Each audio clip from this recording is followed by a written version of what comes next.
감사합니다. 오늘 말씀은 이사야서 55장 6절부터 13절까지 말씀입니다. 이사야서 55장 6절부터 13절까지 말씀 교독하겠습니다.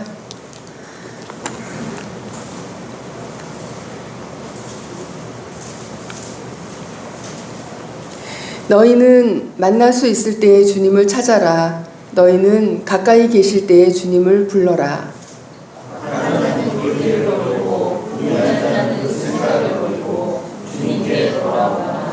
주님께서 너희에게 긍휼을 베푸실 것이다. 우리 하나님께로 돌아오라. 주님께서 너희에게 용서하여 주실 것이다. 나의 생각은 너희의 생각과 다르며 너희의 길은 나의 길과 다르다. 주님께서 하신 말씀이다. 하늘이 땅보다 높으시 나의 길은 너희의 길보다 높으며 나의 생각은 너희의 생각보다 높다. 비와 눈이 하늘에서 내려서 땅을 적셔서 싹이 돋아 열매를 맺게 하고 씨 뿌리는 사람에게 씨앗을 주고 사람에게 먹거리를 주고 나서야 그 근원으로 돌아가는 것처럼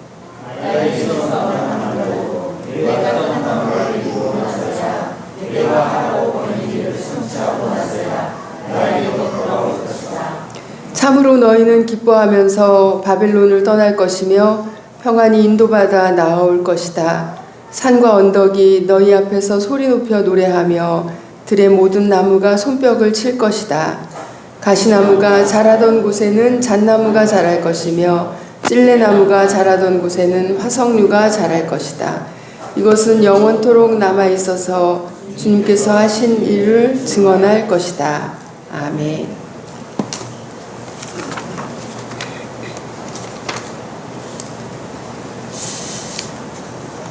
민족 대이동이라고 불리는 명절 귀성 행렬이 올해도 어김없이 벌어질 것입니다. 설날과 추석, 우리 민족은 1년에 2번의 특별한 의식을 집단적으로 치르고 있는 것입니다.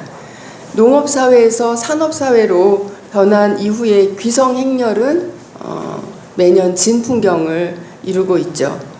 지금처럼 교통이 발달하지 않고 또 통신기기가 미약했던 그런 시기에 귀성은 더 특별했었습니다. 반드시 고향에 가서 자신의 뿌리를 확인하고 와야만 다시 낯선 땅에서 살아갈 힘을 얻는다고 할까요? 7, 80년대의 귀성은 도시와 농촌 간의 그런 어떤 문화적 차이를 좁히는 계기도 되어 주었습니다. 무엇보다 도시의 물건들이 이제 귀성하는 사람들을 통해서 농촌으로 흘러들어가고 그로 인해서 물건뿐만 아니라 정신적인 교류와 소통이 되고 일어났던 시기였습니다. 지금 살고 있는 곳과 원래 살았던 곳, 앞으로 살아갈 곳과 이전에 살았던 곳이 서로 교류하며 또 소통한다고 할까요? 최소한 하루나 이틀간 다른 지역에서 살던 그런 형제, 자매, 친인척들이 한자리에 모여서 세상에 대한 여러 가지 다른 생각들을 교류하고 나누고 부딪히고 하면서 변화하는 그런 시간을 갖는 그런 시기가 명절입니다. 정치권에서는 일부러 이 시간 동안 함께 나눌 어떤 정치적 주제를 던져주기도 하죠. 명절이 선거와 맞물리면은 불꽃 튀기는 변화가 일어납니다. 물론 서로 다른 정치적 입장 때문에 이 대화는 대체로 평화롭지 않고 싸움으로 번질 때가 많지만 말이죠. 그러나 그러한 부딪힘과 그러한 갈등을 통해서 서로 영향을 끼치고 그렇게 변화가 일어났던 것입니다. 아무리 서로 다른 환경과 또 다른 생각과 다른 이념, 다른 어떤 지향을 가지고 각자 다른 지역에서 살아간다고 해도 명절이라는 날은 그 모든 다름들이 다 함께 모여서 하나의 뿌리에서 우리가 나왔지라는 것을 확인하는 그런 시간이었습니다. 조상들을 기리는 차례를 지내면서 사실은 살아있는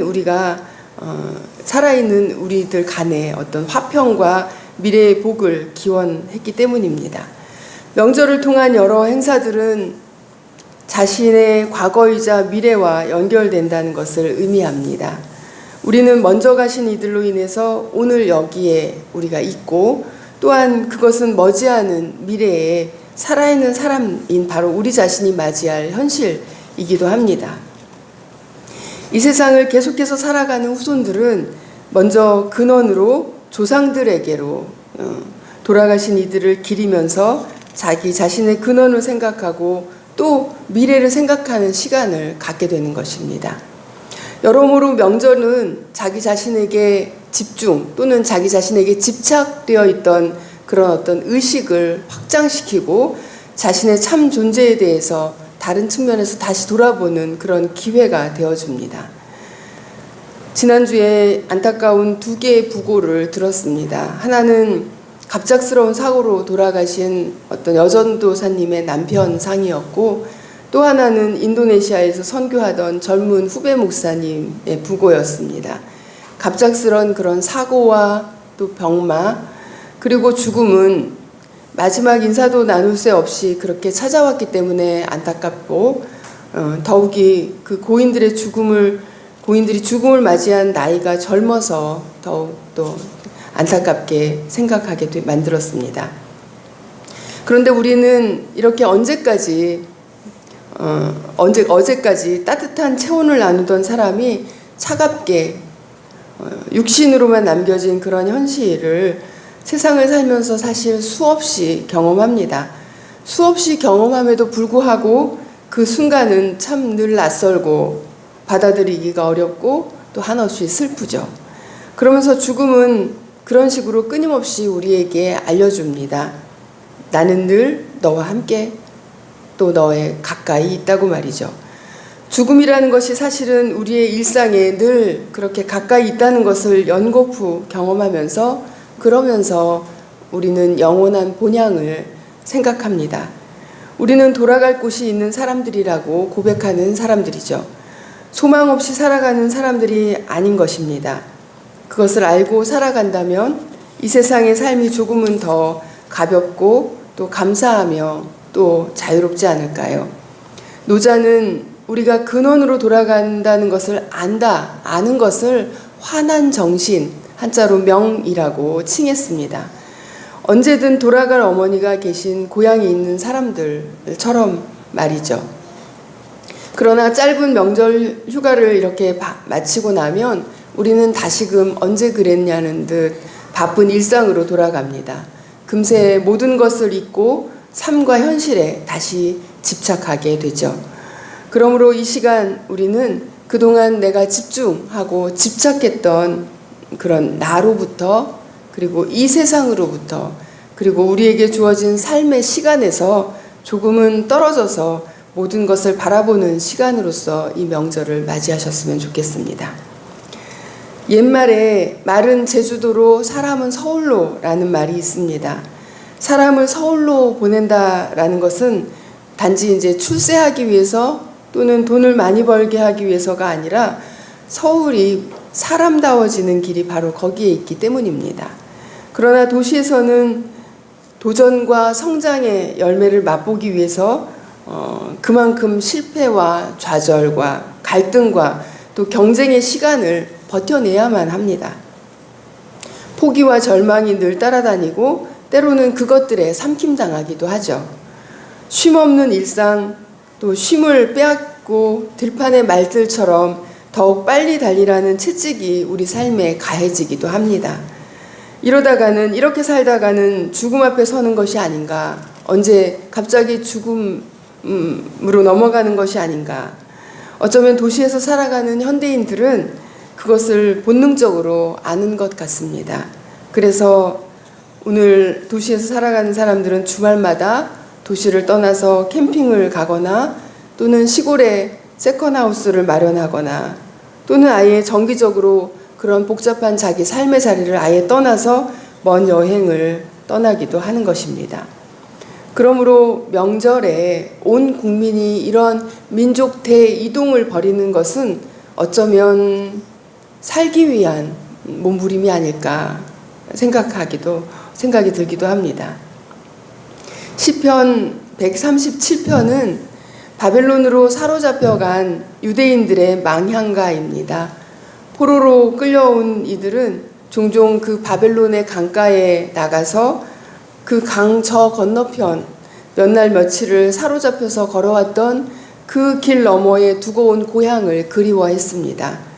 공동 번역으로 137편을 읽어보겠습니다.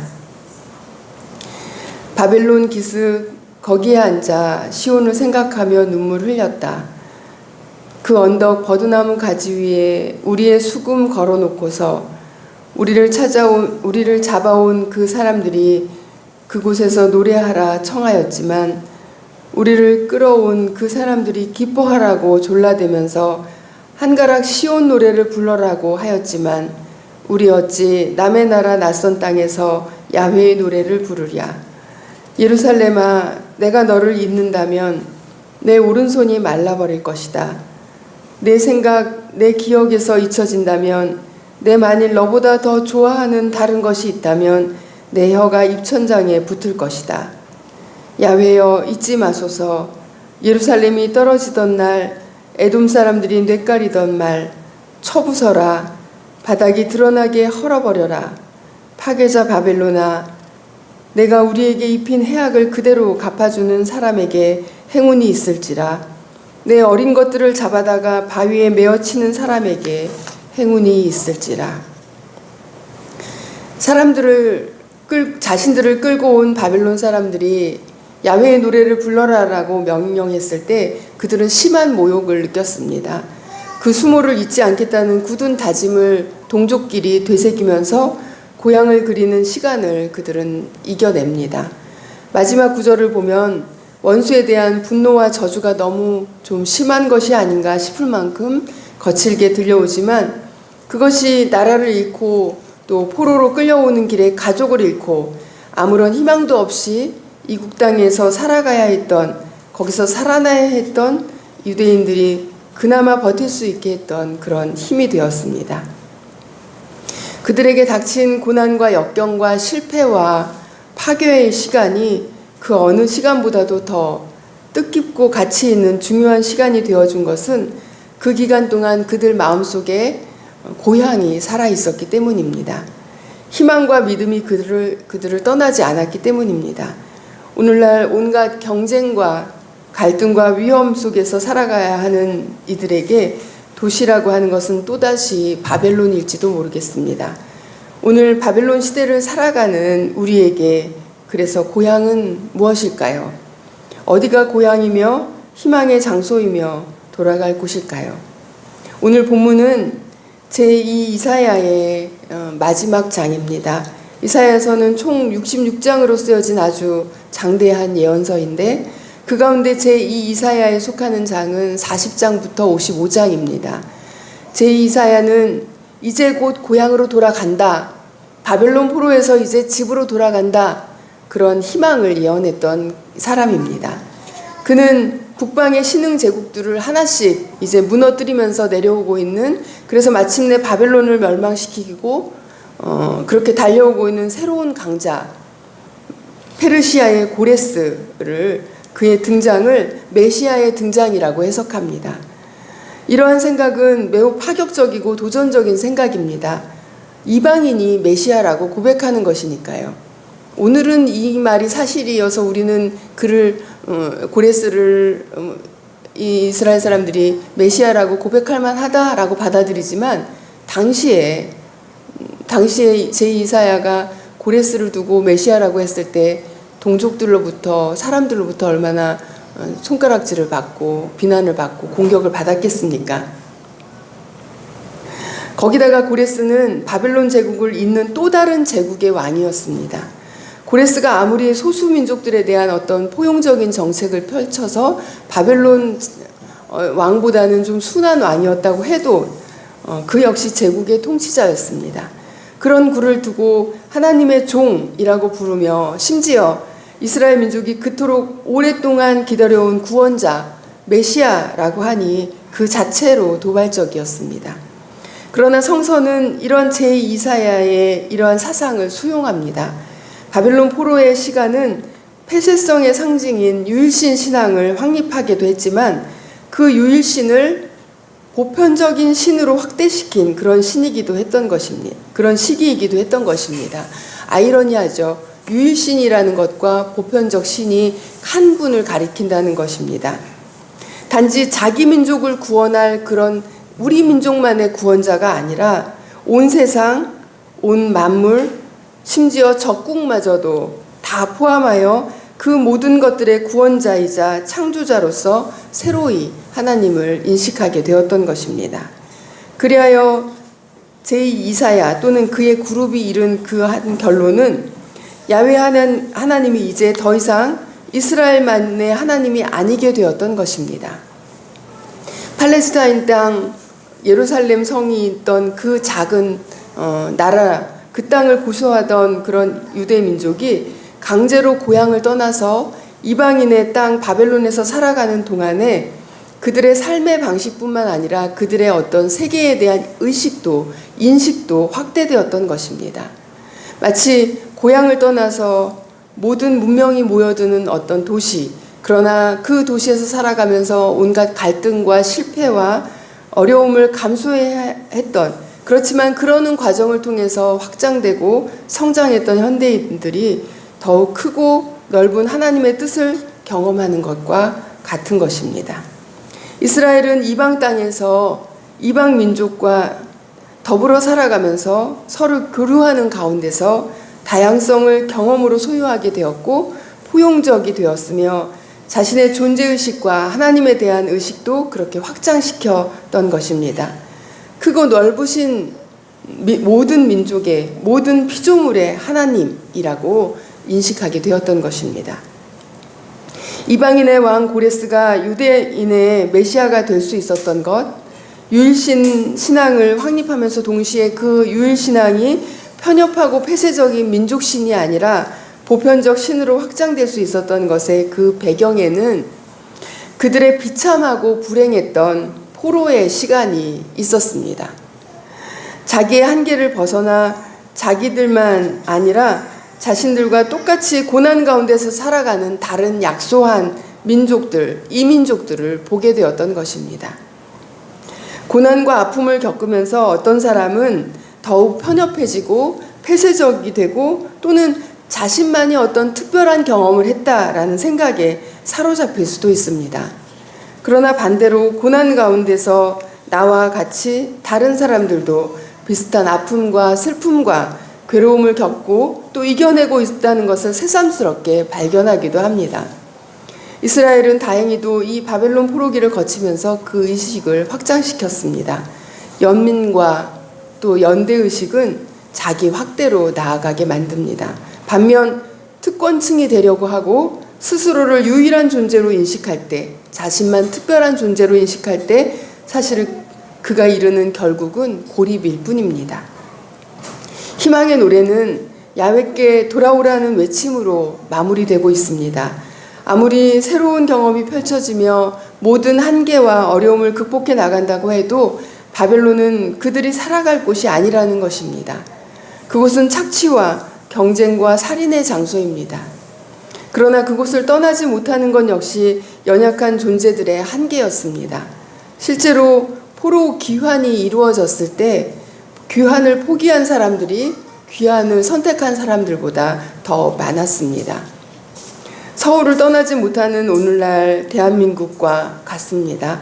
강남에 살고 있는 사람들은 강남을 떠나는 것을 인생의 실패로 여깁니다. 반지하방을 전전하며 전셋값만도 수십억이 필요한 도시를 떠나지 못하는 건 역시 그곳을 떠나면 인생의 낙오자가 된다고 믿기 때문입니다. 대학은 인서울이어야 합니다. 요즘은 더 나아가서 인서울보다 의대여야만 하죠. 특권층이 되고자 하는 몸부림은 끝이 없고 늘 새로운 그들만의 장소가 만들어집니다. 그러나 그렇게 바벨론을 살아가고 있는 오늘 우리를 향해서 하나님께서 하시는 말씀은 이것입니다. 돌이키라는 것입니다. 그 생각을 당장 버리라는 것입니다. 오늘 본문 6절, 7절입니다. 너희는 만날 수 있을 때에 주님을 찾아라. 너희는 가까이 계실 때에 주님을 불러라.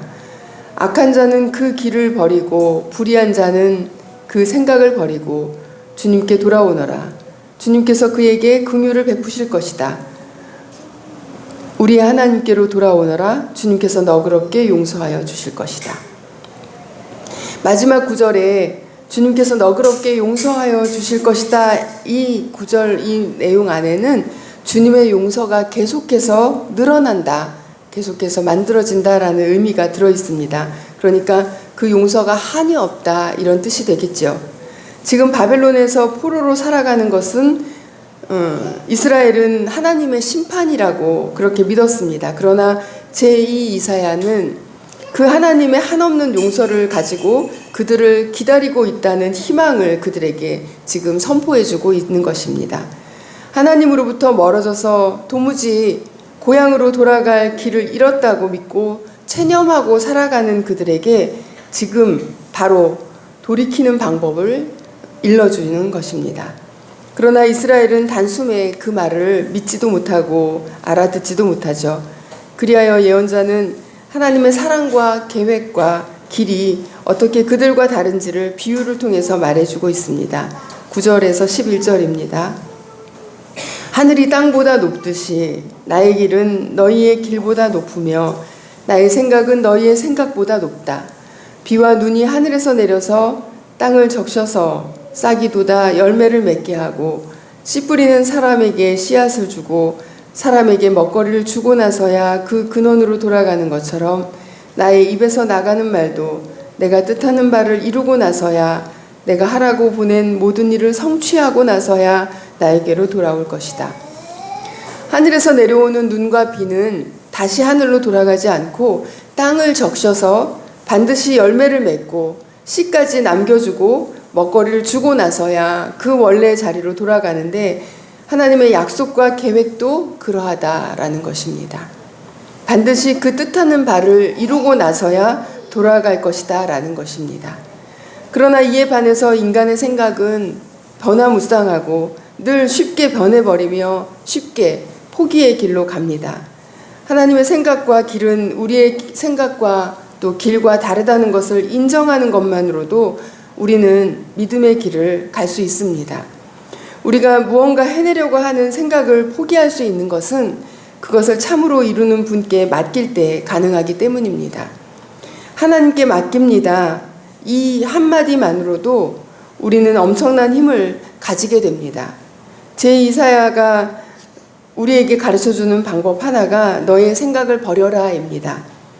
나의 판단, 생각, 계획을 버리고 하나님께 맡기는 마음을 잠시 내는 것만으로도 우리는 그 순간 나의 한계를 벗어나서 하나님의 의식 안에 머물게 된다는 것입니다.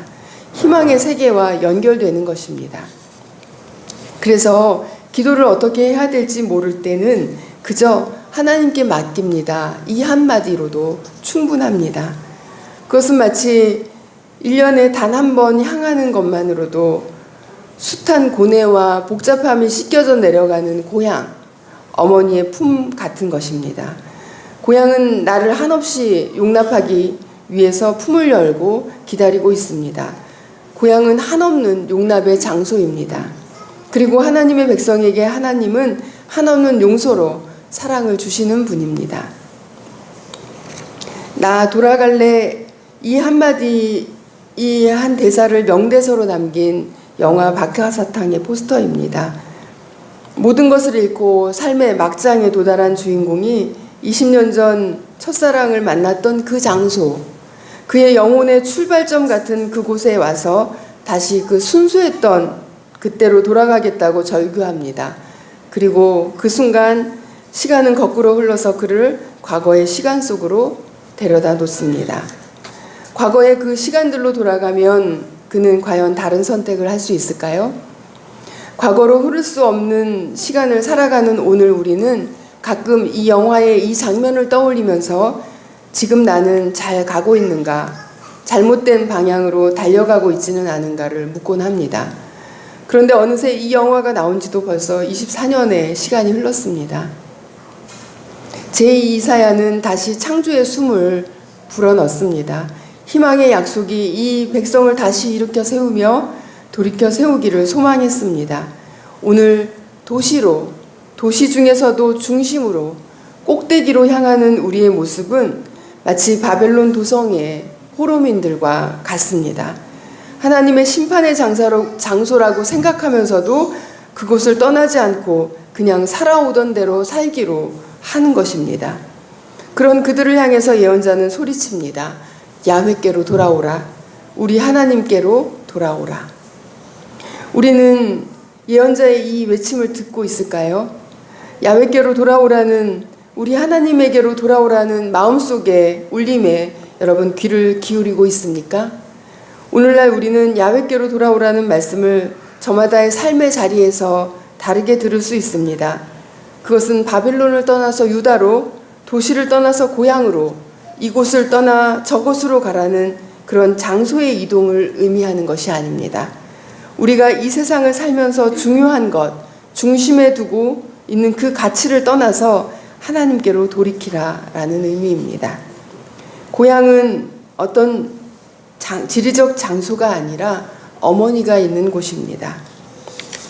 이스라엘의 포로기가 끝나고 다시 고국으로 귀환하였는데 그들이 돌아간 곳은 예루살렘이 아니라 야훼께로였습니다.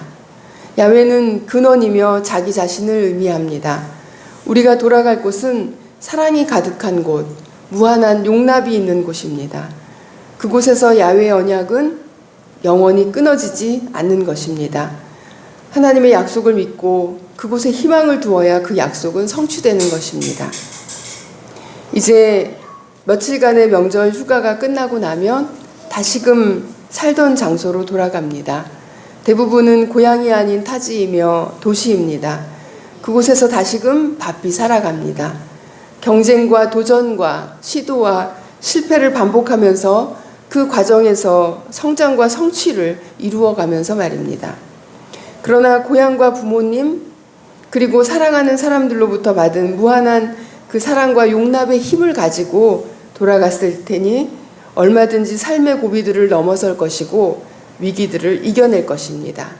그 힘을 가지고 살아가야 할 것입니다. 태국 남자와 결혼한 한 웹툰 작가의 그림입니다. 글씨가 좀 작아서 보이지 않으시죠? 영국 유학에서 만난 이 두 사람은 각자의 나라를 떠날 수 없다는 것을 깨닫고 갈등합니다. 그런데 어느 날 훌러덩 한국으로 와버린 남자가 이렇게 말합니다. 나는 내 나라를 사랑하지만 이제부터는 네가 내 고향. 그리고 지금 한국인으로 잘 살아가고 있습니다. 지리적 장소가 아니라 사랑하는 사람이 고향입니다. 고향은 그대로 거기 있는데 부모님이 다 돌아가신 고향은 왠지 휑하게 비어있는 것처럼 참으로 고향은 사람입니다. 그리고 우리가 지금 그리고 생명이 다하였을 때 돌아갈 곳은 하나님입니다. 우리의 근원이자 다시 시작하는 존재의 원점입니다. 이것을 언제나 기억하고 살아가십시오. 창조절 셋째 주일 한가위 감사주일이며 또 남신도의 주일입니다. 우리에게 들려오는 하나님의 음성을 듣습니다. 너희는 만날 수 있을 때의 주님을 찾아라. 다른 곳이 아닙니다. 지금입니다. 만나는 동안, 찾는 동안, 다음이 아니라 지금 여기서 주님을 찾으십시오. 악한 자는 그 길을 버리고 불의한 자는 그 생각을 버리고 주님께로 돌아오너라. 주님께서 그에게 긍휼을 베푸실 것이다. 우리의 하나님께로 돌아오너라. 주님께서 너그럽게 용서하여 주실 것이다. 우리의 돌아갈 곳은 오직 주님뿐입니다. 거기서라야 다시 일어서며 다시 무엇이든 시작할 수 있습니다. 고향을 잃어버린 시대, 야훼께로 향하십시오. 주님께로 돌아오십시오. 오늘 말씀 중에 들려주시는 주님의 음성을 묵상합시다.